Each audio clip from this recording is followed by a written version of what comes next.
Welcome, everybody. Welcome to, I think I was just telling our dear presenter, I believe this is the 29th webinar in our free webinar series started at the beginning of the pandemic. I am Marjorie Bancroft, your host. I am also the director and founder of Cross-Cultural Communications.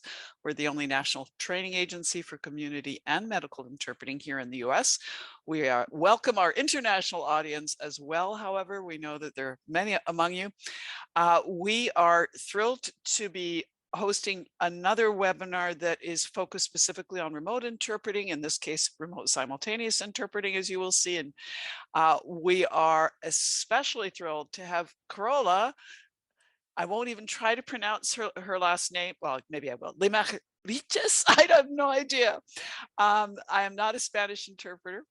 She is not only federally court certified, a federally certified court interpreter. I was recently corrected on that important point, Carola. Maybe most of you do not know the degree to which that is a very difficult accomplishment in this country. Historically, the passing rates for that exam are 4 to 5%, not 45, between 4 and 5%. She's also a registered court interpreter for German in Georgia and a certified state court interpreter. She is deaf or Spanish, and I am going to be handing over the baton to her in just a minute. I do want to remind you, first of all, it's helpful to use gallery view because now and at the end, you'll see both of us when I come back at the quarter of the hour to ask her questions.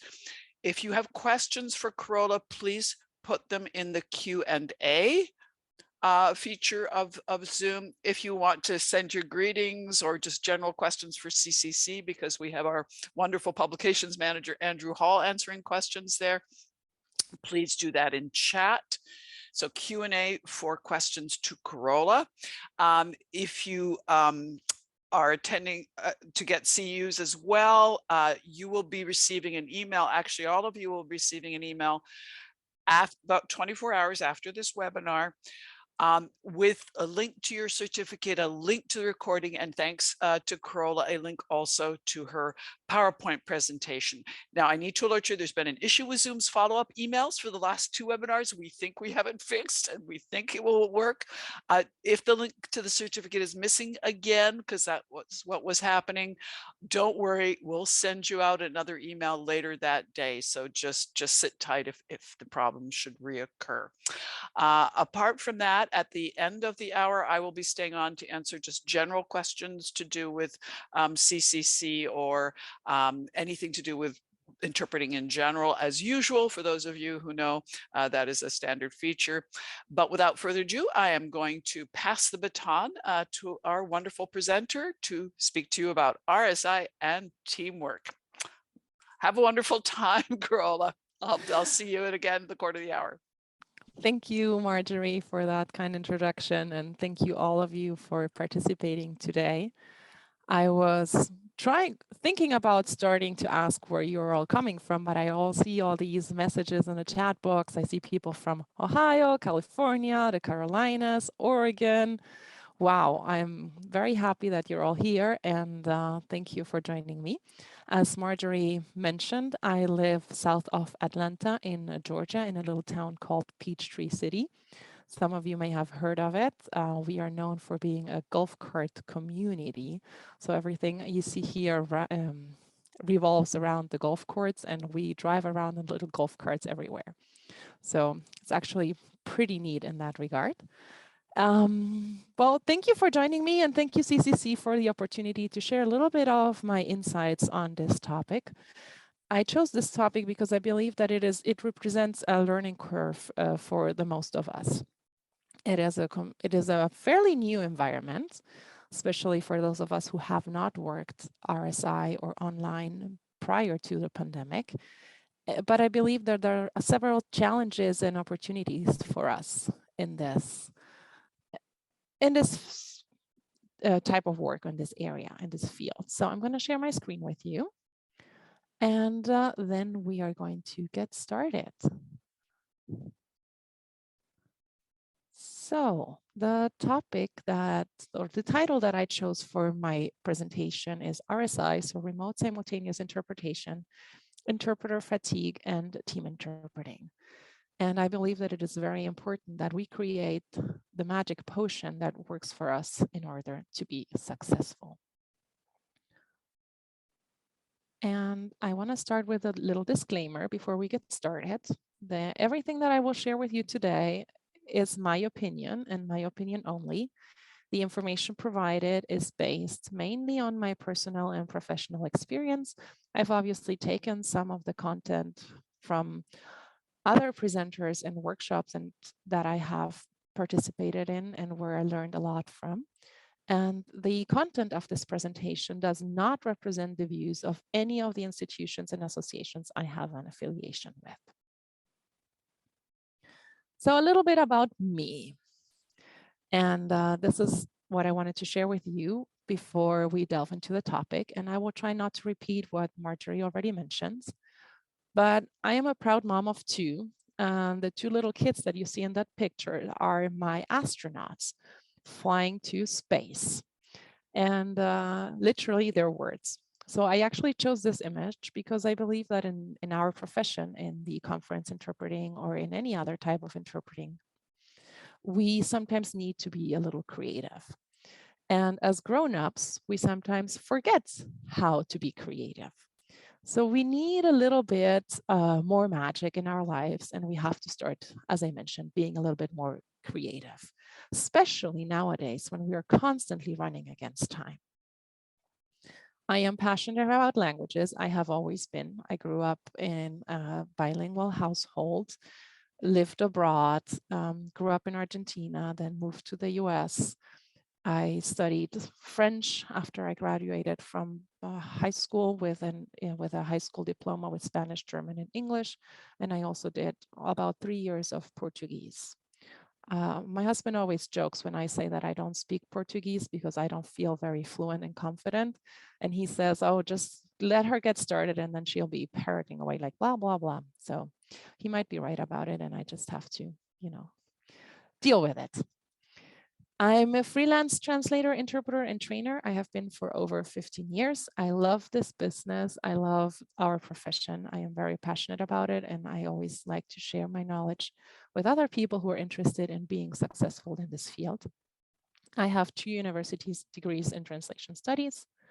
I am an ATA certified translator. I'm a federally certified court interpreter. And I'm a state certified court interpreter for Spanish and a registered court interpreter for German for the state of Georgia. The difference here is that for German, there is not a specific language examination. That is why I am not called a certified interpreter for German, just registered, because I had to pass what is called the OPI, which is an oral proficiency interview. And finally, I am the voice of one of the major news networks, and we provide live interpretation for broadcasts. We also do subtitling and translation of other news articles that are published on the website and during the news broadcasting. So, when the pandemic hit, I wanted to ask you where all of you were at that point. And I'm going to start a little poll here. And I would like for you to take the time to let me know whether when the pandemic hit in March of 2020, you were already doing RSI. The pandemic took you completely by surprise and you had to plunge into the topic, or you decided to wait it out and not do RSI for the moment at all. And I see the answers coming in on my screen. And this is quite interesting because I see that about 2/3 of you were completely caught by surprise by the pandemic and had to plunge into the topic. About 60%. And then about 25% of you were already doing RSI. Well, kudos to you. That is good. You had a head start compared to the rest of us who sort of got caught by the pandemic by surprise. And then there is about 15% of you who are still waiting it out and not doing RSI. Well, I'm hoping that maybe after this presentation, I will be able to give you the little nudge that you need in order to get started. and delve into this field, dive into it, and they'll also become successful at it. So thank you for sharing your responses. And we will move on now. So this is what happened to me. When the pandemic hit, I had mainly some experience with OPI, but I was mainly a newbie in terms of RSI. In the past, I had always been the one who said that I didn't want to do work remotely, that I wanted to be on site, and that I wanted to do things face to face. And then the pandemic hit. And I very soon came to the conclusion that if I wanted to work, I had to learn the ins and outs of RSI. So what did I do? I sat down and studied. I watched videos on YouTube. I took classes online. I discussed the topic with colleagues. I participated in informative sessions.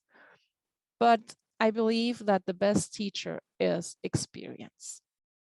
And of course, experience sometimes comes hand in hand with some, let's say, some less fortunate episodes. But to me, it is still the best way to learn. When we part from the basis that we can absorb everything that went wrong. And this is where I come from now to share these tips and tricks with you. I'm sure that not everything that I'm going to tell you today will be new to you, but I do hope that I will be able to spotlight an aspect of RSI or an idea that you have not thought of before, or that might help you improve your performance. Or maybe this will be the breaking point for you. You say, okay, now I feel confident enough to actually go about and offer my services as a remote simultaneous interpreter. So let's see. What are some of the benefits of remote simultaneous interpretation, mainly compared to face-to-face? I would say one of the greatest benefits of RSI is time management. When we work face-to-face, we have the stress of the commute, we have the traffic, we may have delays in public transportation. Travel time isn't always paid, and we usually can take one assignment, sometimes 2 per day. With RSI and time being more limited or constricted, we are sometimes able to accept more than just one assignment per day, even 2 or 3, depending on the length of it. One of the second items that I find very important is that we work within our comfort zone. We work in our own space, with our own equipment, with our own setup. Sometimes when we work at big conference centers, the equipment provided by organizers is not always of the best quality. Sometimes we get really old headsets, or the chairs don't really fit in the booth. They're not comfortable, they're not ergonomic. There's a very limited space in the booth. We may have more control over sound quality because the speakers are usually using microphones. There's usually a technician there to help us out with all the technical issues. They can help us with the sound, with the audio, with the volume. We have the visual input from the screens and the presentations, but is sometimes lacking when we work in this online format, as you'll probably just be seeing me in a very small, tiny window and my big presentation live. So you might be missing out of some of the gestures or that I'm making for you to underline, like the body language or the hand gestures of the speakers. And because you're probably just looking mainly at the slides and not at the face of the person talking. And another important thing, and this might sound a little bit silly, we can set our own set temperature. When we work in the big conference rooms, it is sometimes freezing cold in there. And if we haven't bundled up because we know we have to look nice, it can be easy for us to get really, really cold. And some of us find that working from home, one of the greatest benefits is we find it easier to find a healthier work-life balance. If this is the case, if RSI and working from home is so great, why are we so tired? And here I'm going to launch the second poll. And I would like to know from you.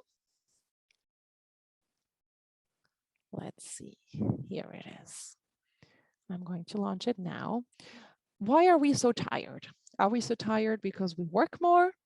Are we tired because RSI is more tiring than being on site? Because we spend more time in front of a screen? Or because we find it actually harder to separate work life from personal life? I'm going to give you a couple of seconds to answer this question.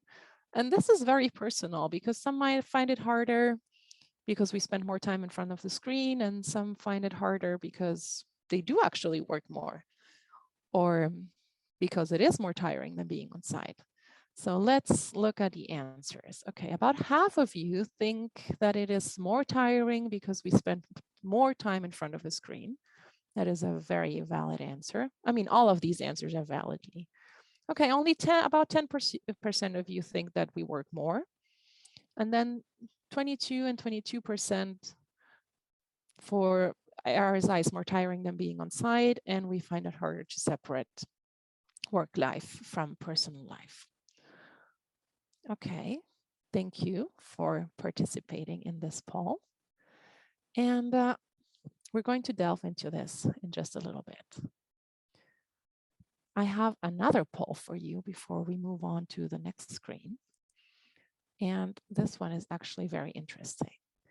And this question is, according to the WHO, so the World Health Organization, what are the three most stressful professions? Fighter pilot, air traffic controller, and conference interpreter, anesthesiologist, surgeon, pilot, air traffic controller, lawyer, therapist, or lawyer, conference interpreter, surgeon. So I'll let you guess at that answer for those of you who don't know.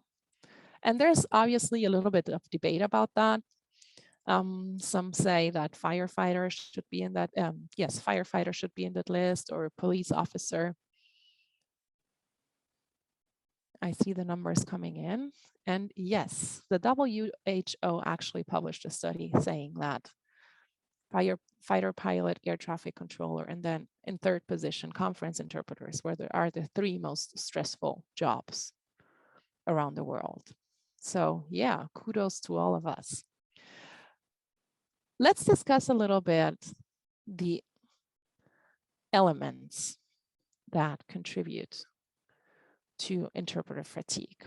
Okay, when we think about fatigue, it is defined as a physiological state of reduced mental or physical performance capability resulting from workload. Okay, so this actually affects all of us regardless of the type of work we do. And in 1998, there were three authors, Riccardi, Marinuzzi, and Zekin, who actually hypothesized that remote interpreting with no direct view of the speakers would impose more strain on interpreters than regular conference interpreting. And these assumptions were actually confirmed by two remote interpreting experiments conducted by the United Nations. And interpreters participating in this experiment by the UN in 1999 emphasized that they were able to maintain performance at acceptable levels only at a higher psychological and physiological cost. And this is a report that was published by the Secretary General in 2001.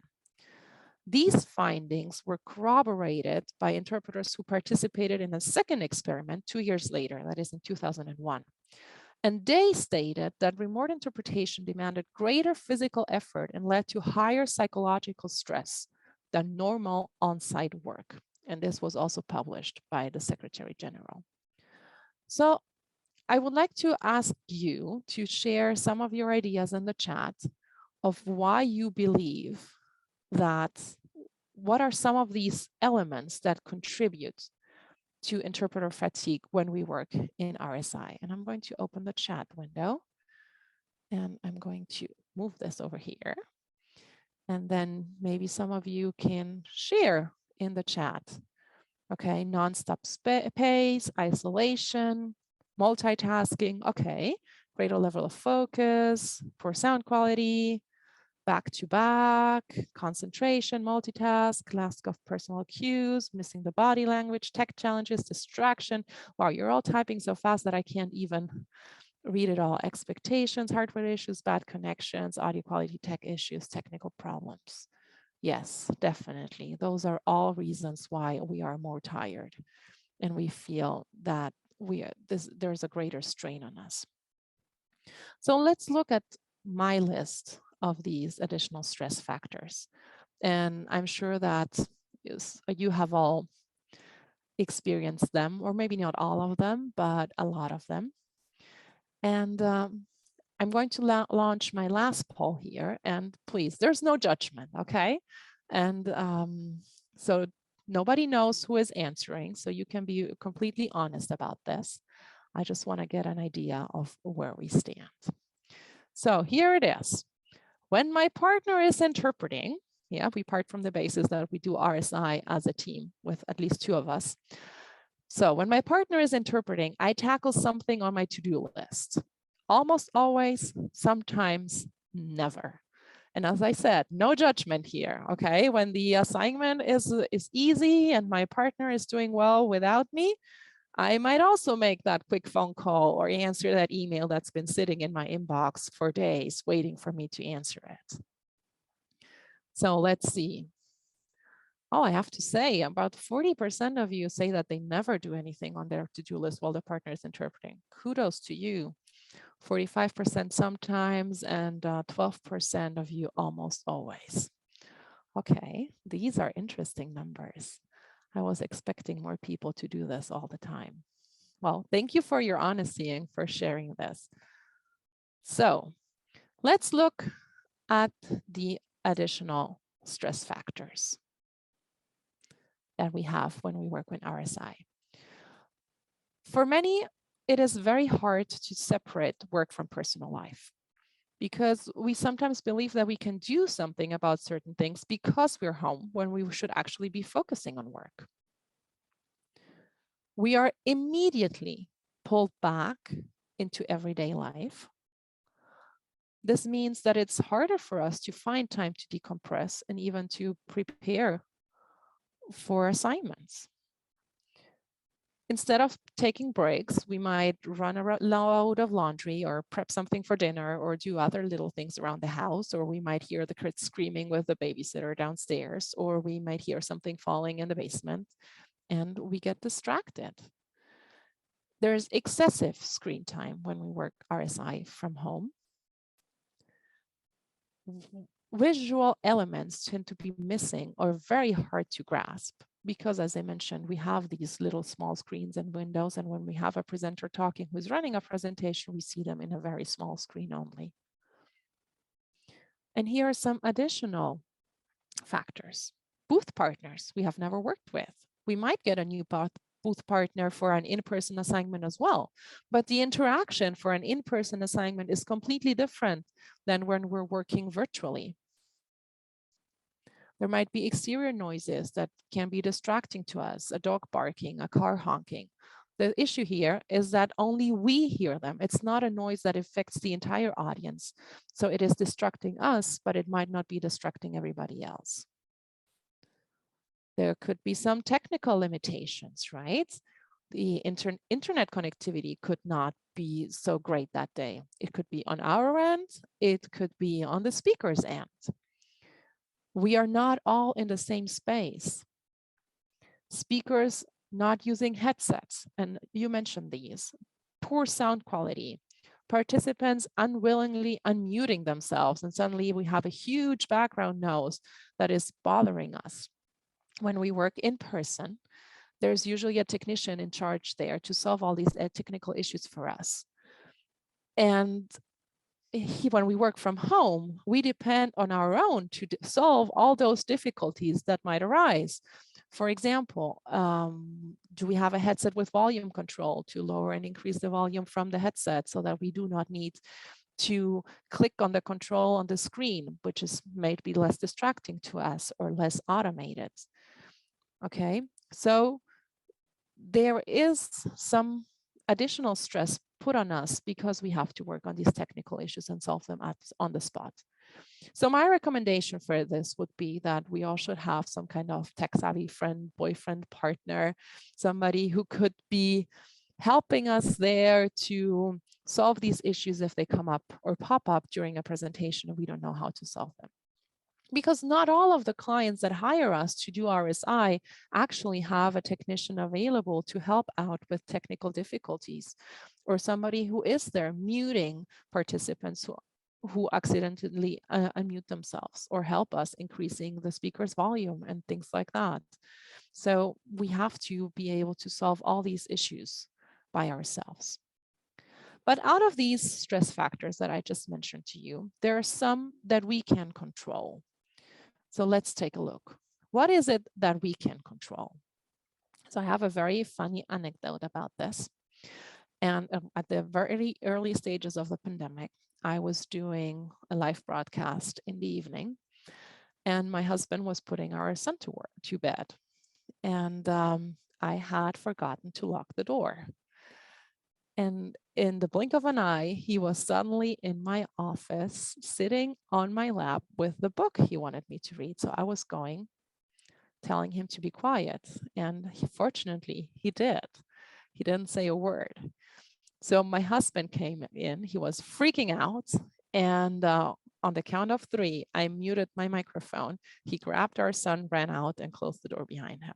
So I have to say that was very fortunate because nothing happened, but that was one of my biggest learning curves about always locking the door when I was doing live simultaneous work. Okay, so in that way, we can avoid any unnecessary interruptions. I have seen cats popping up in front of a interpreter doing consecutive work remotely. So, you never know what can come up. We're all used to it now about seeing a little bit of the personal life, which can sometimes be fun, but we have to be very careful about who that happens with, because some clients are not too happy about it. So what else can we control? We can control our equipment. Okay, what does this mean? We should have a spare headset. Redundancy. These little boom microphones that we have, like the one that I'm using right now, they get the first part that gets broken in a headset, and we sometimes might not even realize it. And they don't have to be even very expensive headsets. And we have to find out one that works for you. We have to find what I just mentioned, the headset that is right to you. Sound is something very personal. Some people like having those big headphones that cover all their ears. I personally don't like those because I feel that they're too heavy on my head and I get tired from wearing them for over long periods of time. Some like them. So you can try out a couple and then find the one that you like and that works for you. And here's something very silly. I had my headset always plugged in on my left side with my previous computer. And now my new computer only has the USB ports on the right side. And for me, this was a big change because I did not like having the microphone on the other end. So I bought a USB extender so that I could actually plug in the headset on the other side again, where I felt more comfortable wearing it. Chargers, okay, very important deal. Yes, wired internet. I'm sure you've heard that more than enough. We have our own setup. We can decide how we want to put our workplace space together. Do we want to use a mixer? Do we have a stand for our cell phone? What are we just going to use your computer, or are we going to use our phone as a tool as well? And we have to make sure that cables are plugged in and not mixed up, and that we don't, by accident, knock something over. We have to set aside time to prepare. This is very, very important. We sometimes forget about that. When we used to drive to the assignments, we might have recorded the glossary of terms on our phone, and then we would listen to it in a loop in the car, or we were listening to podcasts about the topic, or talking on the phone to our booth mate, exchanging ideas about the presentation. We would get there early, and sometimes the presenters would give us the presentations just right before they started. Or they have a central computer where the person or the technician in charge of the event actually plays all the presentations on the screen, which would be very helpful for us because we would get that information before we started interpreting. This is usually not the case when we do it remotely. So even if we don't have a lot of material available, we have to make sure that we are prepared. Yes, and know the platform you're working with. Yes, because that is also very helpful for us if we know where to unmute ourselves, where the chat function is, where the Q&A function is, how we can contact the organizer or the host of the event. And we should always have enough water and food ready for us. But above all, what else do you need? Do you still use pen and paper? Do you use a tablet to take notes? Do you need to take medication at a certain time, and you need to make sure that you don't run over by half an hour? So have it ready. Be prepared. Okay, have your own checklist to see what you need to do a good job. But to me, the secret ingredient for RSI to be successful is teamwork. And the picture that you see on the screen is what teamwork used to look like in the past when we were working in a physical booth. One of us was interpreting, the other one was looking up information on the phone or on the computer, then the other one then was pointing to numbers on the slides that we had received printed out beforehand so that it would be easy for us to interpret. We can still be there for each other, and we can still support each other while we are interpreting. It just looks a little bit different. And that is when we have to be creative to make it work. And for me, the magic happens in the virtual booth because we cannot do the work by ourselves. We have to be able to rely on our partner. But we also have to make sure that we are a reliable booth partner for the other interpreter we're working with. What is helpful to me might not be helpful to somebody else. So we need to make sure that whatever we do to help our colleagues is important and helps them and not just us. And remember, we get a lot of work through recommendations from colleagues. I met a new colleague in the French booth at the beginning of the pandemic. I think it was around May in 2020. And we made it. It worked very well for the both of us. And since then, when either one of us receives a request for a French interpretation and we are asked who we want to work with, we share each other's contact information. And we've done over a dozen assignments together over these past years, and we really enjoy working together, and it always works out for us. So how do we partner up for success? First of all, when we're working with a new partner, we should try to get to know each other a little. Maybe schedule a Zoom call or a FaceTime for a little bit before. Discuss the logistics beforehand. How often do we want to switch? Do we want to switch every 20 minutes, maybe every 30 minutes, maybe on the top of the hour and a half? Maybe we're just going to switch every 15 minutes because we're doing RSI and it is more demanding. We may need to practice handover. Do we have each other's contact information handy? Did we agree on a back channel? We should always have two back channels, one for audio and video. For example, we can use WhatsApp or Skype or Google Meets.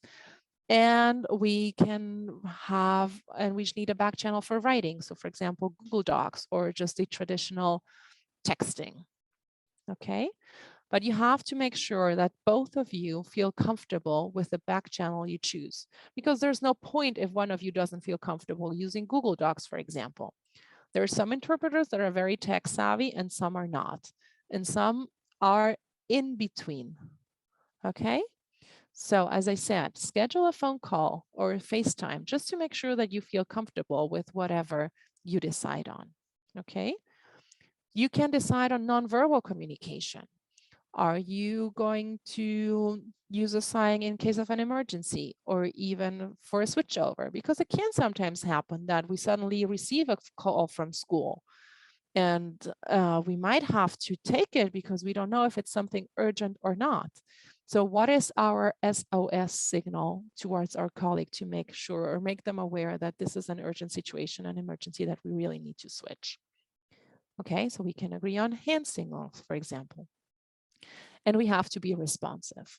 But above all, we have to remain flexible. Yes, because RSI is a completely different environment. And what we had agreed on in the beginning might not work out in the end because maybe presenters change every 10 minutes or every 15 minutes. And we decide that it is better if each one of us just tackles a presenter and makes this switch over easier for all of us.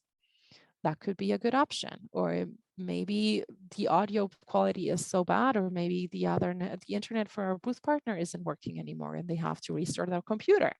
So stay flexible. That would be my biggest advice for this. So magic rituals. Okay, since we're talking about magic here, we have to pretend that the office is far away. Okay, this will help us take some time to get ready, to prepare, and to just settle in. You could, for example, set a timer so that you actually sit down at your workspace on time and that you're not fidgeting around and doing last minute things. And then you suddenly look at your watch and you're like, oh my goodness. And then you get there all in a hurry. You have to get in the zone. Okay, we all know that RSI is very stressful. We all know that we have to have a specific mindset in order to be able to tackle these kind of assignments. So find out what helps you. Is it putting makeup on in the morning? Is it wearing your pajama pants when nobody can see that you're just dressed from, you know, the belly button up? Okay. Is it reviewing vocabulary? Is it doing a warm-up exercise, listening to music, or maybe go for a run early in the morning? Warm up your voice. This is very important. Most of us forget to do this, and then we pay it at the end of the day, especially if we have a long day working with RSI. So try to do some warm-up exercises just to get ready and in shape and to really take care of yourself. Set aside enough prep time. I've already mentioned this before. Even if the information provided by the client is very scarce, we always have a general idea about the topic we're dealing with. And this is always going to be very helpful to just read up on the material in both working languages just to get ready.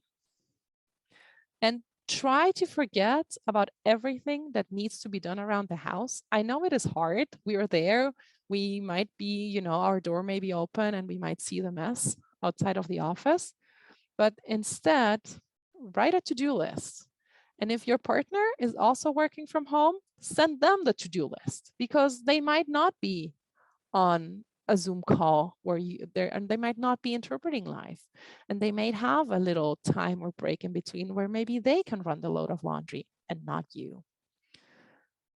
And what is most important of all is take real breaks. Do not use the breaks to answer all the emails that you have pending there, or to prep dinner, or to do laundry, or to walk the dog. Take time for yourself. Stretch, get some food, get some water, relax a little bit. This is very demanding. And if we do not take the breaks that we actually need, we're going to pay it off very hardly at the end. But what is very important is that you need to identify what stresses you the most and what you can do about it. We are all different. A ritual is always very helpful, but some days we're just not in the mood to do what we always do. So we should have 2 or 3 alternative things that we enjoy doing or that we like doing or that help us get in the mood. So I was working on an assignment last week, which was a 3 a.m. assignment. So we actually logged in at 2:30.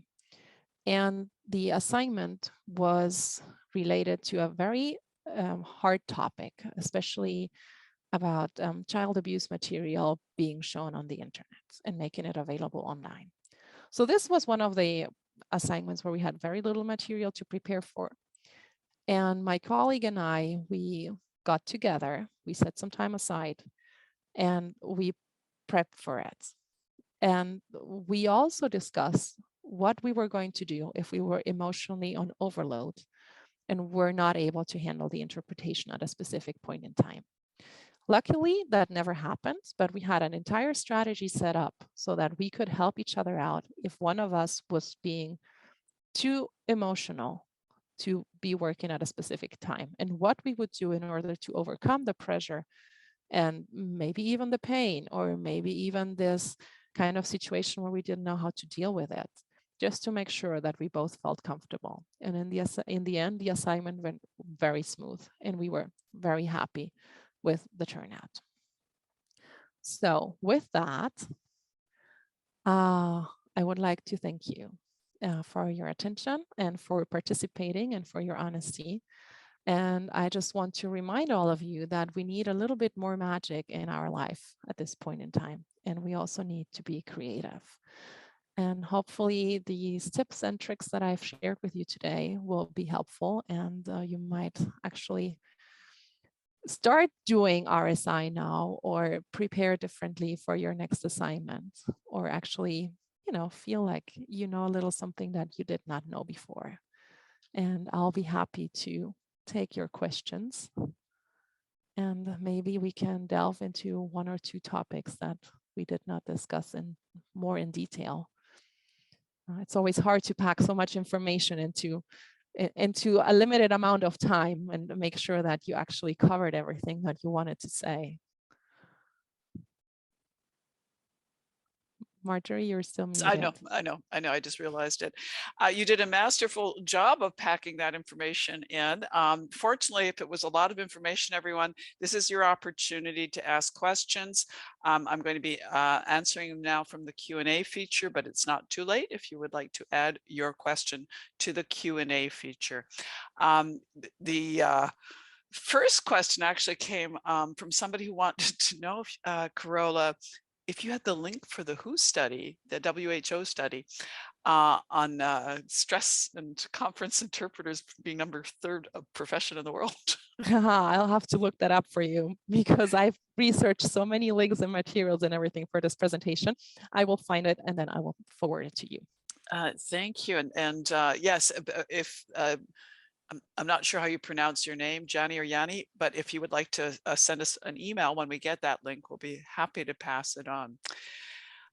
Next question, are they willing to pay the friend, the partner, the companion that you mentioned, recommending who's on standby to solve technical issues? I thought that was a great recommendation. Well, that would be nice, wouldn't it? Unfortunately, we don't live in a perfect world, right? What I mean by that is, if you have somebody who's really tech savvy and you run into the same issue over and over again, and you know, sometimes if you have an IT technician, it's hard to get a hand of them, because they're always so busy, and then they charge you an arm and a leg to solve something that you could have solved with a click of a button. So if you have a friend who is very tech savvy, they might be able to give you a couple of tips and tricks here and there on how to position your microphone or how to change your settings. We sometimes get overwhelmed by reading all of that stuff online and trying to figure it out. We type it into Google and we get 20 pages as a result for our search. So if you have somebody who's very tech savvy and who can give you a hand with that, take advantage of them. You might be able to pay them back with some, homemade bread or brownies or whatever. Yeah, related from the same person is a comment that comes right after the question that I'd love you to address. Assuming those roles, in this case tech support, Angela says, is in reality one of the ways to bring down the profession. I hear her, I understand her, but you and I know that this is actually one of the jobs of especially since the pandemic, that the RSI interpreter, especially once you get out of formal conference interpreting settings, is just the go-to person that people turn to, because nobody else technically knows really what's going on. So how I hear Angela's, yeah, we shouldn't assume those roles. It's not the interpreter, but what do you do? Go for it. So we are expected to be the tech savvy and to know how to solve all of these issues. So we can have two approaches. We can either, if the client doesn't have somebody who is tech savvy and who knows how to manage a platform, we can recommend that they hire somebody to do all that work for us and say, okay, look, I would recommend that you have a third party monitoring the chat, monitoring the microphones, or even somebody from their office. And tell them, okay, this is what I need you to do. I need you to take control over this, this, and this. I need you to share the presentations. I need you to make sure that questions in the chat are read out loud, because I'm not going to be able to follow the chat. If there's a question in the chat that you would like me to address or you would like me to interpret, please make me aware of it. And what I've also done in the past is that I have set up with clients who had never used the Zoom function or the simultaneous Zoom function before. We set up a specific time, like 2 weeks ahead of the event, and I gave them a training course on how to use Zoom, and they paid me for that time. And that way I was able to explain all the features to them, what they had to do, how to set up the channels, what informations to provide to the participants. And everybody was on board. We did some screenshots, and then they had like a mini slideshow at the beginning when participants were logging in, where it said, okay, you have to click on the interpretation button, then choose your language, mute original audio, so that everybody could see from a visual point of view, regardless of what language they spoke, how they could connect to the channels, because that is a big difficulty that speakers sometimes have. Interpretations channels are set up, they come in, they hear everything in English, and I was like, oh, how do I get to my language now? So that would be my other recommendation. If you're working with somebody who does not have a tech support within their team, or who is a client who is new to Zoom, try to set up a training session for them. And if at all possible, try to get paid for your time with that. Sometimes we just, it's part of our job to educate our clients in order to raise the profile of our profession. And I know that it's really hard because we pay the price for it of doing, I would say, pro bono work in certain ways, but it definitely will be positive for us. And if we have a good relationship with a client and they see that we want to help them, they will most likely call us back. That is so true. And it speaks to another comment about client education. And that seems like the happy scenario of client education, customer Yes, education. because it will benefit all Yeah. of us in the long run. Absolutely. Absolutely. Now, next question. Do workplaces, for example, hospitals, provide RSI interpreters moments of break while working online? I guess you're going to rely on what you kind of hear in the background. And then if so, how do they provide those breaks? I don't know if you have an answer to that question or not, but I'd be curious. Well, I would say most of, like with every time we're interpreting simultaneously, be aware that our attention span lasts only for so long. So we may be extremely accurate for up to 20 minutes. Between 20 and 30, we're getting to that grayish zone where we're starting to tumble. And after 30 minutes, unless we are a very experienced interpreter, our performance just drops drastically. So nobody should interpret remotely, not even in person, simultaneously, I would say for over 45 minutes. So if you're doing an RSI assignment by yourself, make the client aware that every now and then you will need to take a 5-minute break just to get some water, just to walk away from the screen, just to blink a little bit and get your eyes wet again, so that because they dry out from looking at the screen so much. So please try to avoid doing simultaneous interpretation by yourself for over 45 minutes. Thank you for that. Thank you for defending and protecting interpreters. Someone is asking about whether you need a platform that's already set up with the multiple channels or to perform RSI, or is there an alternative? And what's if there is that alternative? And I think you understand. Yes, I think you understand the understand the question. question. What's the proper tech equipment if Okay, not the platform? so there are many different platforms that offer remote simultaneous interpretation at the moment. I think the platform that most of us are familiar with is Zoom. Usually it's the client who chooses what platform to use. If the client does not have a platform that he's familiar with, you can always recommend the one that you are familiar with. So as I mentioned, Zoom has a function for remote simultaneous interpreting. WebEx has one now too. I personally don't have a lot of experience with WebEx. I've mostly worked with Zoom. I know that there are other platforms like Kudo, for example, who train interpreters to use their platforms, and then you can offer your services as a simultaneous interpreters through them. So that is another option. So there's a huge array of different opportunities for us to offer our services, but also different platforms that we need to get familiarized with. And if we are offered an assignment with a platform that we do not feel familiar with, we have two options. We can either decline it and say, no, I'm sorry, I don't feel comfortable, I'm not going to do this. Or we can say, okay, yes, I'm going to do this, but I will need training on this. So you can either ask the client to train you on how to use that platform, or you can do your own research and train yourself, basically. Thank you. Question: how do you find a partner if you're an independent contractor? That is a very good question. So first of all, one of the main questions that I would have is, are we talking about language of lesser diffusion, or are we talking about one of the mainstream languages? Because I always have that issue with finding a booth mate for German, because there are not many of us German interpreters there. In the past, I would say networking events in person, just to meet colleagues and exchange with them. Now there are a lot of associations who offer virtual networking events so that you can contact them. LinkedIn is a great way to meet people. And then you can always search directories for associations like the ATA or local chapters. And then, of course, word by mouth, maybe you don't know any other interpreter that works in your same language pair, but maybe you know an interpreter who works in another language pair that you've worked at another event with, and maybe they can recommend somebody. And it has a snowball effect. Once you meet one interpreter, you get introduced to the next and the next and the next, because obviously when you contact that one person, they say, unfortunately, I'm not available to work with you on that event. And then you can say, okay, do you have somebody to recommend?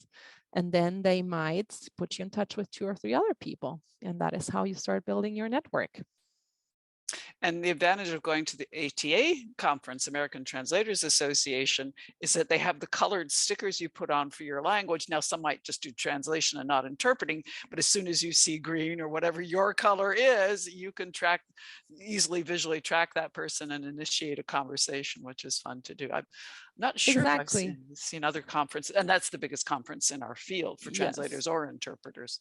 Definitely. So. But what I wanted to add for that is, what is important about this too is for us to provide a professional image, because if we're just reaching out to somebody with an email address that says, I don't know, I love puppies 94 at hotmail.com, I don't think the other person will consider us as being a very professional interpreter.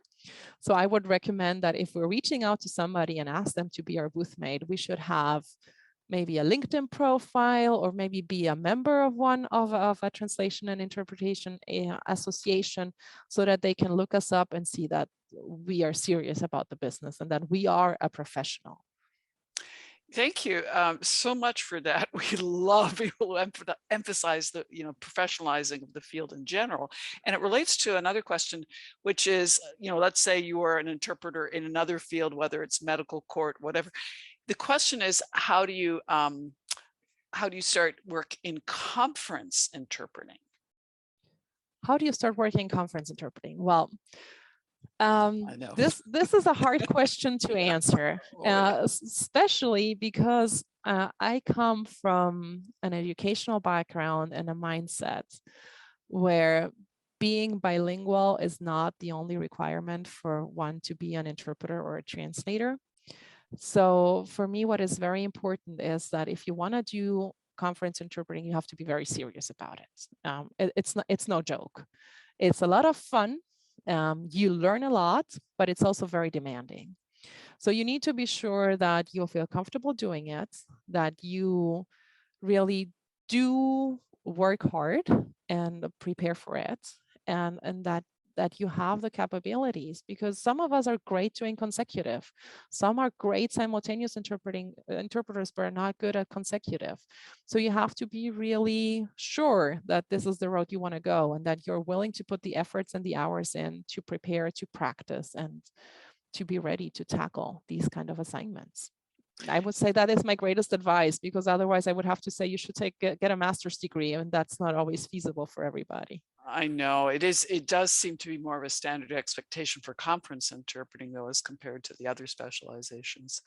So, yes, that is true. And not just in Europe, here as well.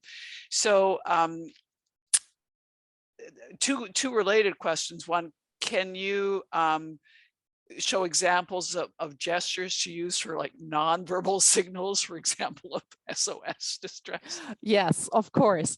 So we have one signal that we use with a colleague when we do like this, we say change. And then when the other person confirms, it's like, okay, hand over.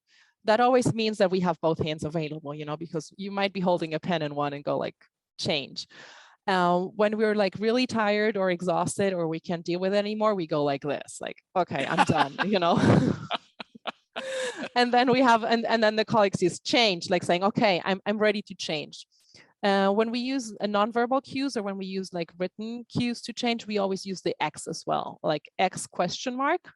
is saying, okay, are you ready to switch? Do you want me to take over? And when the other one says X, that is like confirming that we're changing. What I also do a lot with our colleagues is that we monitor the little microphone when you see with the name of the person. So the moment I'm getting ready to switch, I turn my microphone on so the other interpreter knows, okay, I'm ready.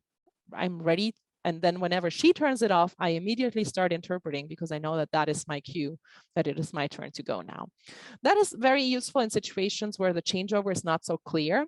Sometimes you have conferences that you work on where speakers have very determined time blocks and they actually stick to them, which doesn't always happen, but sometimes they do. And then that is a very easy changeover. And that is very helpful for us interpreters, of course. Of course. A related question is, and this is really practical, helpful information. Thank you. Someone's asking, can you please share sample lingo for when you're making that switch from handing over from one interpreter to Well, another? as I mentioned before, we use with one of my colleagues, we say X, like X, we write an X and a question mark in our, yes, what do you mean for lingo? Yeah, that is the code that we use, or, you know, it depends. So there's no words, in other words. You can use words. It depends on what you agree on. I have another colleague who, whenever he is ready to take over, he says, I go with the next slide. And then he'll type that out because he's, you know, he's not the active interpreter. He's just a listening interpreter and he's supporting me. So he has the time to write out a full sentence. But when I'm interpreting, I cannot type out a full sentence for saying, okay, after the next, when the presenter is done with the next slide, you take over. No, I just write X and telling my colleague, okay, I'm getting ready, you know, I'm getting to that point where I cannot focus anymore. So please, X, be ready to change. And that is just a very simple letter, or you can choose an emoji if you wanted to, but find something that is very clear to you and that you know that the other person understands as well. And that's why I said that the prep time and getting to know your colleague is so important, because you need to agree on what kind of language you are going to use. Absolutely. Thank you. Great examples. Someone is saying, I assume this is RSI, my stress is coming from lack of contact with a client and taking turns at the court proceeding. How can I get more comfortable when I have to focus on judge, client, tech, etc.? Oh, wow. Yes, those are a lot of balls to juggle. That is true. First of all, well, I don't, how am I going to put this? When we're working in the courtroom and when we're working with judges and other senior court personnel, we have to make sure that they feel comfortable with using Zoom and with using remote simultaneous interpretation. And then we can always be very professional and we can be very polite whenever we feel that they're tossing too many balls at us.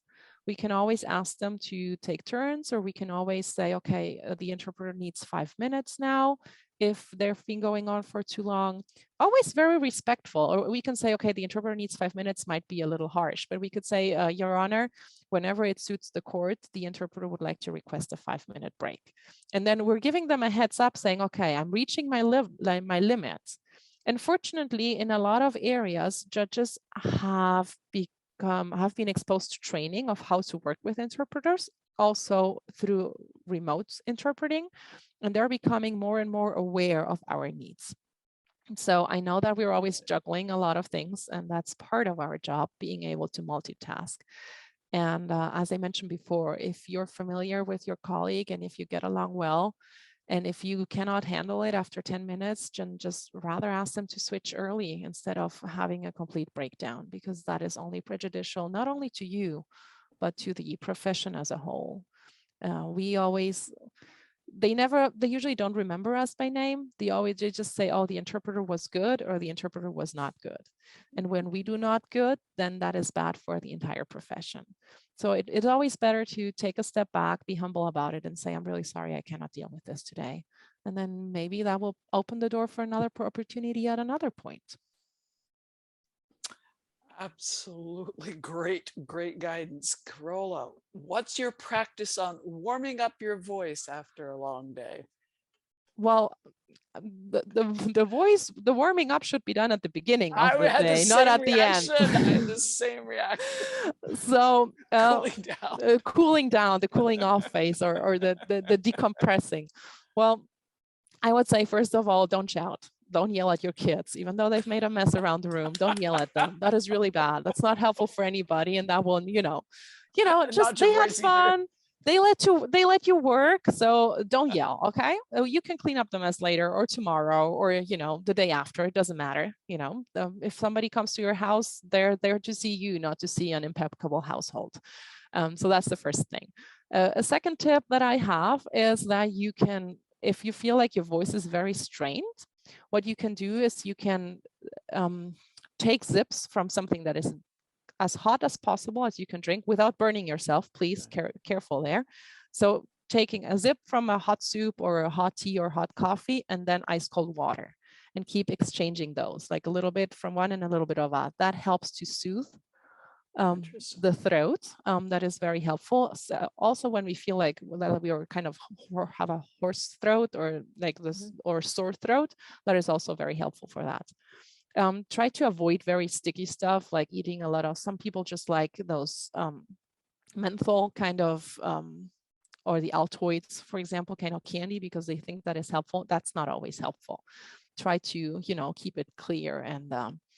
And what is very interesting is see what kind of food you feel comfortable with. Some people may like a smoothie and something that is soothing to them.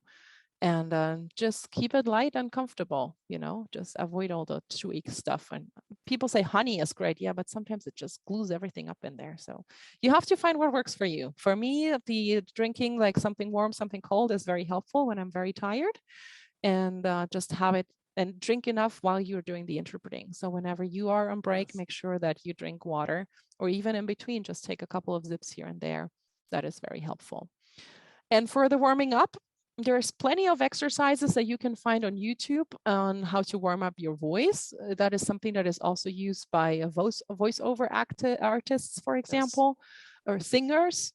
They use those exercises as well. You don't have to be a good singer to be able to warm up your voice, and nobody's supposed to listen to you. And worst case, you just lock yourself in the bathroom and then everybody will leave you alone. I wish we could keep going. We have a million questions as always. We never get through our questions. If you have a burning question for Carola, send it to info@cultureandlanguage.net. Andrew will, if you would kindly put our info email in the chat, we'll be happy to pass it on to Carola. As wonderful as the presentation itself was, Carola, and it was packed, in many ways, just the answers to the questions that you've given are so practical, so off the cuff. You clearly know everything that you're talking about, inside, outside, upside down. Very impressive.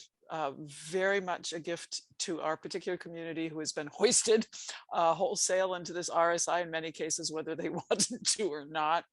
Thank you so much. We're very, very fortunate to have you and delighted as well. Thanks for sharing your expertise. And if you would kindly pronounce your name, because I can't believe I forgot to ask you how it was. Well, first of all, thank you for the invitation, Marjorie. It was a lot of fun. And I really hope that everybody took away a little bit from my presentation. Oh, I'm sure. And my name is actually fun because the first part of my last name, it is German. And the second part is my husband's last name, and that is French. So we would say Lemacher, and then the second one would be Richer. I could have pronounced that if I knew it was a French name. It looked more like a Spanish name to me. I've never seen that name in French. That's fascinating. I love names. Thank you again so much. I'm going to let Carola go now. We're very grateful for the gift of her time. As usual, as in the tradition, I'm happy to stay on answering any questions that you may have, general questions. In fact, there's some I see here that I can't answer because they're not actually about RSI teamwork. Well, so, then go for it. I will be happy to answer those ones. Meantime, thank you again. Have a wonderful, well-earned rest of your day. Thank you. Carola. Wonderful day to all of you too. And I hope to see you soon. Thank you. Take care. Bye. Bye.